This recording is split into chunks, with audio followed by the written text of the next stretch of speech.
Кадрите на СДСМ во општина Штип се соочуваат со притисоци, закани, уцини и откази, обвинија денес на пресконференција од локалниот огранок на партијата. Дали промените кои ги најавува во предизборието значат притисоци врз директори, делење отказни решенија, закани и уцени? Само еден од примерите за ваквиот начин на владење е формирање на дисциплинска комисија од страна на градоначалникот Јорданов, кој поради партиски интерес врши притисок врз командирот на територијалната противпожарна единица Штип.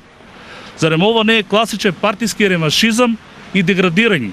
Со ваквите постапки Јорданов на голема врата го враќа режимското владење кој граѓаните многу добро го паметат. Не се работи за никаков реваншизам или закани, туку се испитува начинот на управување со една институција за која до општината стигнаа многу поплаки и реакции, возврти Јорданов, напоменувајќи дека дисциплинската комисија се уште нема донесено никаква одлука.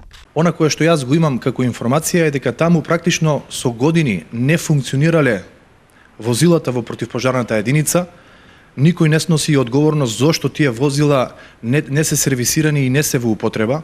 Исто така, она кое што го добив како информација е дека едно од возилата кое што требало да се користи за гасење на пожари и за интервенции се користело како приватно службено возило на командирот на противпожарната единица. Исто така, до мене стасуваат информации потврдени од вработените кои што сведочат дека командирот на противпожарната единица си пишувал преку времени сајат.